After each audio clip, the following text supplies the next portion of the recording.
That was the moment in March 2021 that Patsy Stevenson was pinned down by the Metropolitan Police and arrested. She'd been attending a Clapham Common vigil for Sarah Everard, who was murdered by Met Police officer Wayne Couzens. Also in attendance was Dania Al-Obeid. She was arrested too after the police turned violent. Here's how she described the events at the time.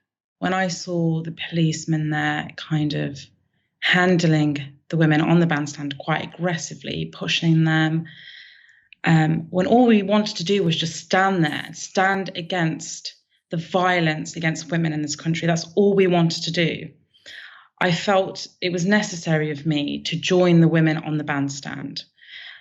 So I climbed over the bandstand away from the police, and I was joined by another woman. And at that point, there was 4 of us at the bandstand. A few minutes after, I want it to be clear that this all happened in quite a short period of time. It's not like we were given hours to mourn or even an hour to mourn. This happened within half an hour of me arriving there. I personally don't feel like I've even mourned yet. It's all been just speaking up against this, but I don't feel like I've yet to mourn this. At that point, we got dragged.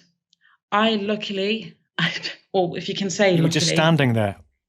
We were just standing there. That's all we were doing.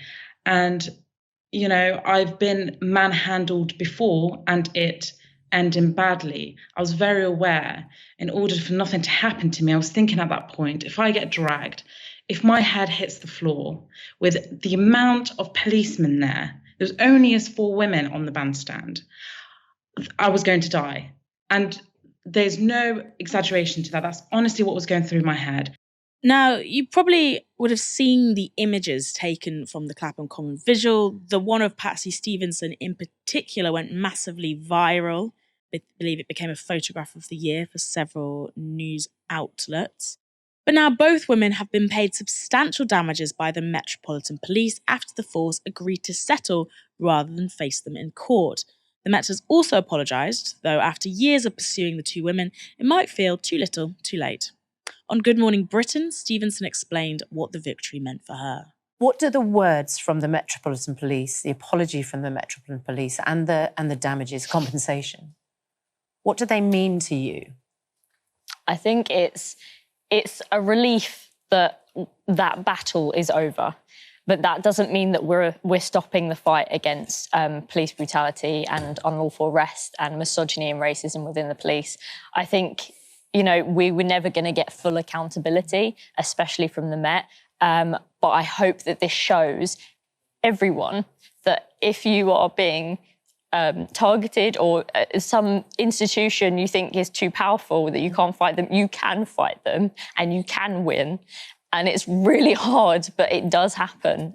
Patsy Stevenson very emotional there because it's been a long road for her and Al-Obeid.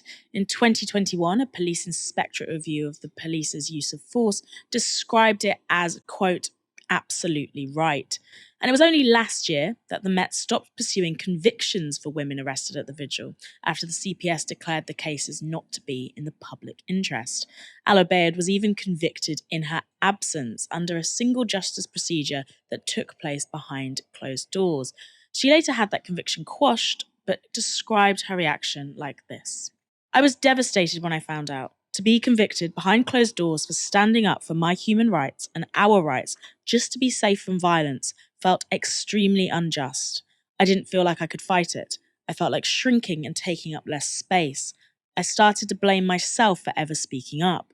It brought back some of the terrible experiences in my past and took me to a dark place where I didn't think my voice mattered or that I even had a right to speak.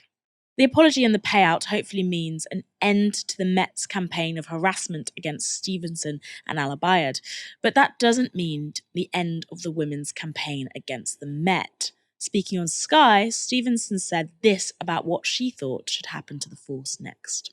Every single time something like this happens, there's too much public pressure. It's like a pressure valve, there's too much, and they release it with, we've got a new commissioner, don't worry, we'll reform, and they don't.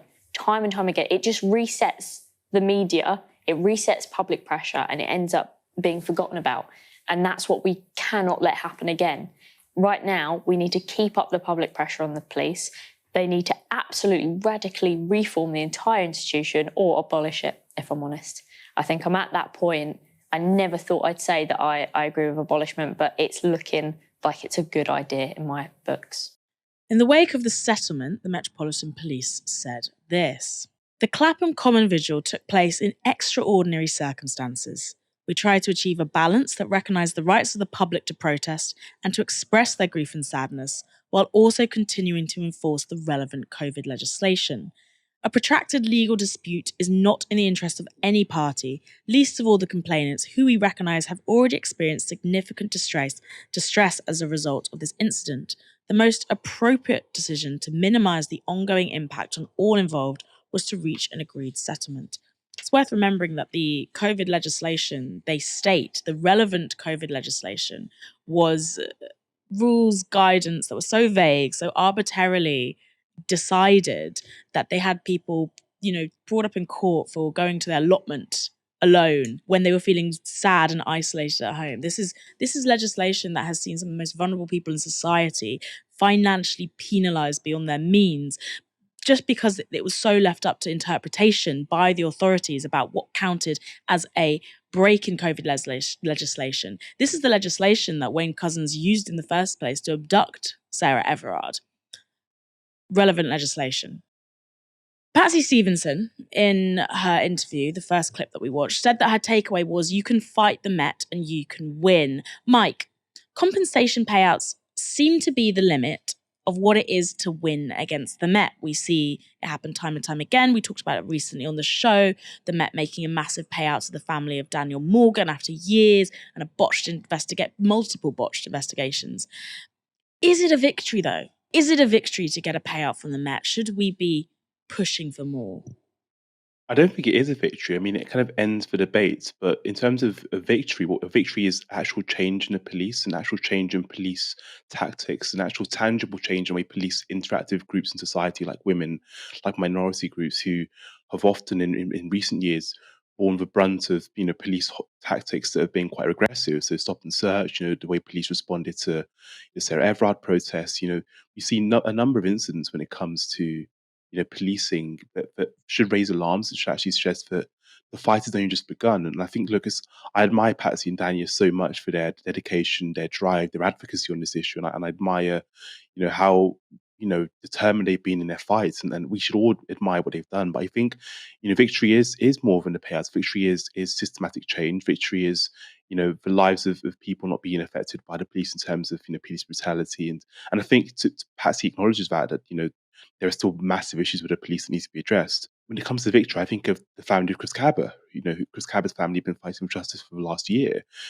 So victory means that there isn't a family like Chris Cabba fighting for justice because Chris Cabba is still with us. These are reasons why I think justice and what we want isn't just payouts. What we want is actual change, because until we see that change, unfortunately, we're going to have another story where, unfortunately, a woman's been treated badly by the police, or a black man's been restrained with excessive force by the police, or, black people continue to be stopped and searched excessively by the police.